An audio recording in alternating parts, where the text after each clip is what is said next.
नमस्कार, सभी को राम राम।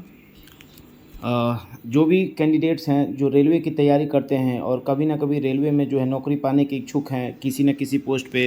रेलवे में हर एक साल जो है अभी बहुत सारी तरह की वैकेंसी जाती हैं, जिसमें से सबसे महत्वपूर्ण और सबसे चुनिंदा जो पसंदीदा पोस्ट जो वैकेंसी आती है वो एनटीपीसी यानी नॉन टेक्निकल पॉपुलर कैटेगरीज के माध्यम से आती हैं। तो आज हम लोग जो है आरआरबी एनटीपीसी के तहत जो है भरे जाने वाले एक महत्वपूर्ण पद जिसका नाम है chief commercial cum ticket supervisor CCTS का जो पोस्ट है उसके बारे में हम लोग जो है आज जानेंगे। उसके वर्क प्रोफाइल के बारे में, उसकी सैलरी के बारे में, प्रमोशन और ट्रांसफ़र के बारे में, और इस पद से जुड़ी जो है बहुत सारी महत्वपूर्ण जानकारी जो है इस वीडियो के माध्यम से आप सभी के सामने हम रख रहे हैं। और जो वीडियो में अंत तक बने रहिए। जो भी जो है कैंडिडेट जो इच्छुक हैं इस पोस्ट पे आने के लिए, जो कि अपना जी तोड़ लगे हुए हैं तैयारियों में ताकि रेलवे में एक पोस्ट पा सके, और आरआरबी एनटीपीसी का भी एग्ज़ाम दे रहे हैं या दे चुके हैं और अभी रिजल्ट का वेट कर रहे हैं, तो एक बहुत ही महत्वपूर्ण और बहुत ही बढ़िया पोस्ट है और उसके बारे में पूरी जानकारी आप सभी के सामने। चलिए देखते हैं, आगे बढ़ते हैं। जैसा कि सबसे पहले मैं बताना चाहूँगा कि ये जो है कमर्शियल डिपार्टमेंट यानी कि वाणिज्य विभाग का जो है ये पोस्ट है रेलवे के अंतर्गत में, कमर्शियल डिपार्टमेंट का।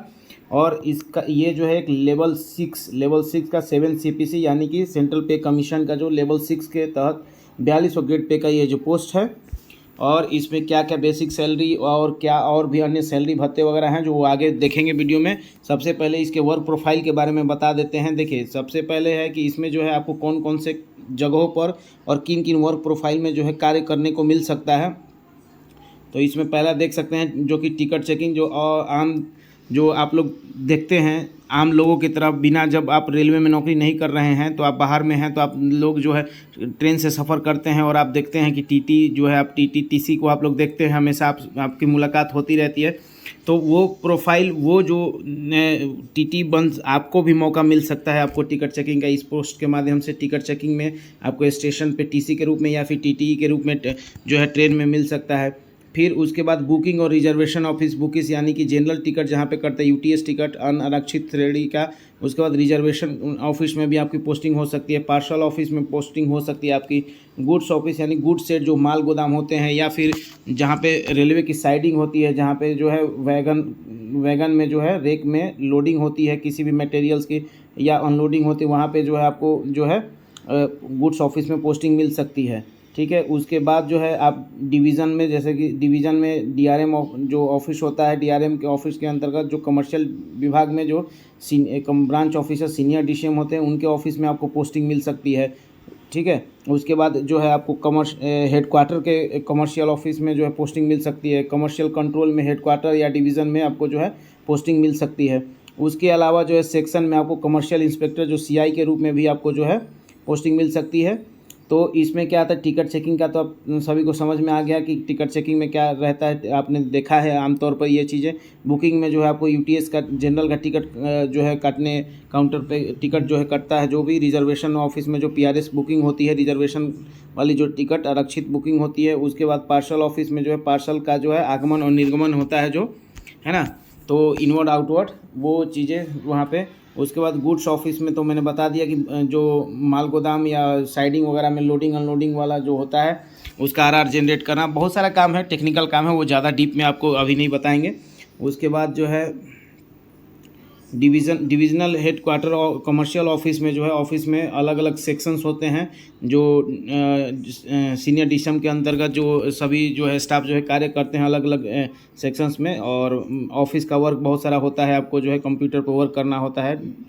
और उसके बाद कमर्शियल कंट्रोल जो कंट्रोल ऑफिस होता है वहाँ पे जो है वहाँ पे भी आपकी पोस्टिंग हो सकती है। उसके बाद जो है मैंने बताया कि कमर्शियल इंस्पेक्टर का जो पोस्ट है, ये जो सेक्शंस में आपको जो है किसी स्टेशन का पोस्टिंग मिलेगा, लेकिन एक आपका सेक्शन रहेगा कि इस स्टेशन से लेके उस किसी अन्य स्टेशन तक का एक सेक्शन रहेगा। उस सेक्शन के बीच के जो भी छोटे मोटे स्टेशन हॉल्ट वगैरह जो भी छोटे बड़े सभी स्टेशन का जो है आपको जो है उसका चार्ज रहेगा। और आपको देखने के लिए वहाँ पे जो भी कमर्शियल से जुड़ी और अन्य जो समस्याएं होंगी या फिर जो भी कुछ होगा, आपका वहाँ का इन्फॉर्मेशन, वहाँ का जो डेटा होगा, वो सब कुछ आपको जो है देखना होगा, कंट्रोल करना होगा। उसके बाद चलिए, अभी जो मस्ट इम्पॉर्टेंट एक पार्ट है वो है आपका प्रमोशन, कि अगर आप एक बार सीसीटीएस में ज्वाइन करते हैं तो आगे का क्या भविष्य इसमें रहता है, इस पोस्ट का जो है आगे क्या स्कोप है, तो वो भी देख लीजिए आप। जैसे कि आप जब ज्वाइन करते हैं CCTS में, तो आपका जो अगला प्रमोशन होता है, जो नॉर्मल प्रमोशन जो होता है वो आपका होता है CS में कमर्शियल सुपरिटेंडेंट बनते हैं, जो कि लेवल 7 का पोस्ट होता है 4600 ग्रेड पे का। उसके बाद उसमें जो है आपको अपग्रेडेशन मिलता है लेवल 8 में। स्वतः आप कुछ वर्षों बाद जो है लेवल 8 में चले जाते हैं, इकोनॉमिकल अपग्रेडेशन मिलता है जिसमें 4800, और जो है लेवल 9 तक आप 5400 ग्रेड पे तक इकोनॉमिकल अपग्रेडेशन के माध्यम से आप लोग जो है जा सकते हैं। उसके अलावा जो है आप यहाँ से जब आप CCTS में ज्वाइन करेंगे तो कमर्शियल डायरेक्ट अगर CI में पोस्टिंग भी होती है, या फिर जैसे पहले एग्ज़ाम होता था, अभी जो है जो है आगे में फिर से ये एग्ज़ाम होगा या नहीं होगा, इस पर अभी क्लियरेंस नहीं है। पहले जैसे जो आते थे CA के रूप में जो 4200 ग्रेड पे में आते थे, तो उनका जो है एग्ज़ाम होता था, तो फिर आप जो है, या फिर जो 2800 ग्रेड पे में रहते थे कमर्शियल में, तो उनका एग्ज़ाम के माध्यम से आप CI बनते थे, उसके बाद जो है CCI बनते थे। तो आप जो है वहाँ से CCTS अगर हैं तो आप वहाँ पे जो है आपका जब सेक्शनल CI के रूप में आप कार्यरत रहेंगे तो आप जो है प्रमोशन होगा, तो आप CCI जो कि लेवल 7 4600 ग्रेड पे का है वो भी बन सकते हैं।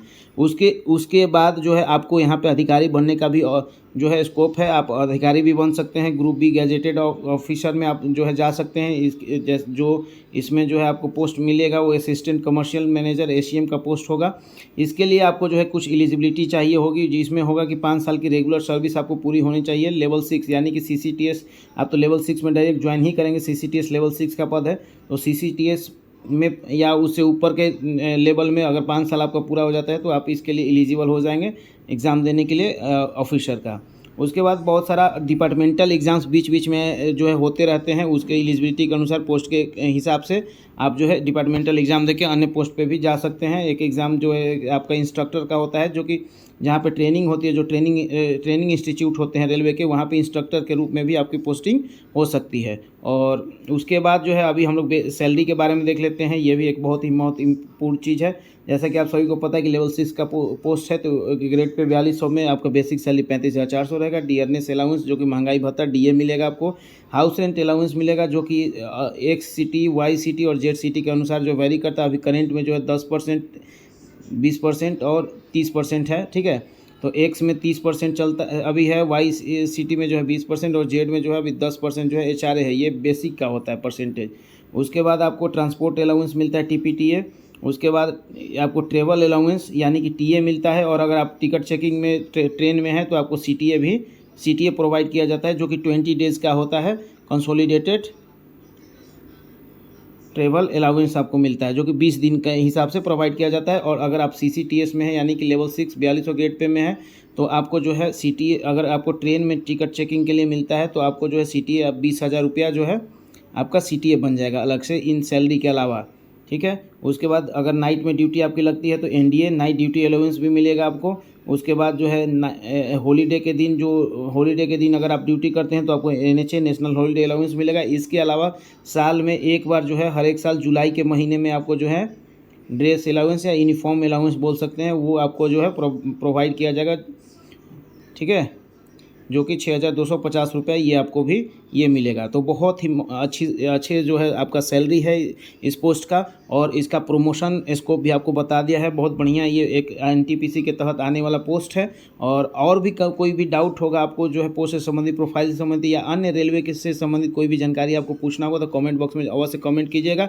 और चैनल पर नए हैं तो चैनल को सब्सक्राइब कर लीजिए, क्योंकि आने वाले जो भी इन्फॉर्मेटिव वीडियोज़ हैं उनका नोटिफिकेशन आप सभी को पहले मिल जाएगा।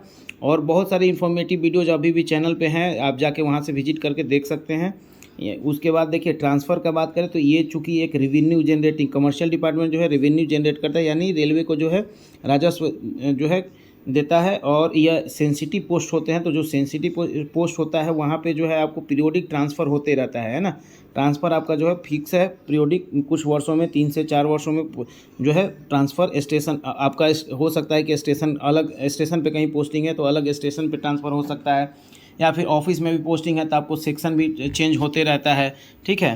और सेक्शन में अगर सीआई के रूप में पोस्टिंग है तो आपका सेक्शन भी चेंज होते रहता है। तो इस तरीके का पीरियोडिक ट्रांसफ़र होते रहेगा। बाकी आप जो है ओन रिक्वेस्ट ट्रांसफ़र जो है आप लगा सकते हैं। जैसा कि ओन रिक्वेस्ट ट्रांसफ़र के लिए आपको पता है कि 5 साल का जो है सर्विस कम से कम कंप्लीट आपका होना चाहिए। उसके बाद ही आप जो है इंटर जोनल दूसरे जोन में, एक जोन से दूसरे जोन में, जैसे कि मान के चलिए आप जो है एसीआर में है, आपको ईसीआर में लगाना है ट्रांसफ़र, तो आपको 5 साल जो है कम से कम सर्विस करना होगा। उसके बाद जो है इंटर डिविजनल की सेम जोन के अंदर मान के चलिए कि आप ईसीआर के किसी जोन में है, आप मान लीजिए कि डीडीयू में है और आपको धनबाद डिवीज़न में लगाना है, तो उसके लिए जो है रेलवे बोर्ड के तरफ से कोई ये जो है कितने साल के बाद आप लगा सकते हैं ऐसा कोई गाइडलाइंस नहीं है, लेकिन वो जोनल के मतलब जीएम के ऊपर में छोड़ा हुआ है। आप हर जोन के जो जीएम है वो अपना डिसाइड करते हैं कि कितने साल में लेना है। तो जैसे अलग अलग जगहों पे बहुत सारे ऐसे जगह हैं जहाँ पे ये जो है इंटर डिविजनल के लिए, मतलब सेम जोन के अंदर में दूसरे डिवीज़न में ट्रांसफ़र अगर आप लगाते हैं ऑन रिक्वेस्ट ट्रांसफ़र, तो आपको कम से कम 3 साल की सर्विस फुलफिल कंप्लीट होनी चाहिए। ठीक है। उसके बाद आप म्यूचुअल ट्रांसफ़र लगा सकते हैं, यानी कि एक कर्मचारी दूसरे कर्मचारी से जो है मतलब आपस में जो है स्थानांतरण करते हैं, तो उस केस में आपको जो है मिनिमम सर्विस का कोई क्राइटेरिया फुलफ़िल करना नहीं रहता है। तो यहाँ तक बहुत जो भी इन्फॉर्मेशन था आप लोगों को दे दिया है। आशा है कि ये जो है वीडियो आप लोग को अच्छा लग रहा होगा। और अभी जो है मैं थोड़ा बहुत छुट्टी वगैरह की बात कर चूँकि ये जो है एक फील्ड स्टाफ यानी कि नॉन मिनिस्ट्रियल कैटेगरी का पोस्ट है, मिनिस्ट्रियल नहीं है, ये नॉन मिनिस्ट्रियल कैटेगरी में आता है ये फील्ड। क्योंकि इसमें जो है भले ही आपको ऑफिस में पोस्टिंग दी जाती है, लेकिन ये देखेंगे इसका मैक्सिमम जो वर्क प्रोफाइल है वो फील्ड स्टेशन से जुड़ा हुआ प्रोफाइल है। तो ये फील्ड स्टाफ नॉन मिनिस्ट्रियल के अंतर्गत में आता है। और इसमें जो है आपको जो है इसमें साल में जो है 10 सीएल मिलते हैं, यानी कैजुअल लीव मिलेगा। उसके बाद जो है आपका जो है रेस्ट रहता है, आपका वीक में एक दिन जो है रेस्ट रहेगा। उसके बाद अगर आप लगातार काम करते हैं, लगातार अपने रेस्ट डे में भी काम करते हैं, तो आपको जो है कंपनसेंट्री जो है रेस्ट मिलता है, सीआर मिलता है। तो आशा है कि मेरे द्वारा दी गई जानकारी आप सब लोगों को अच्छी लगी होगी। और इसके अलावा अन्य कोई भी अगर डाउट है तो आप अवश्य पूछिए। और चैनल पे नए हैं तो चैनल को सब्सक्राइब अवश्य कर लिए। तब तक के लिए आप सभी का धन्यवाद।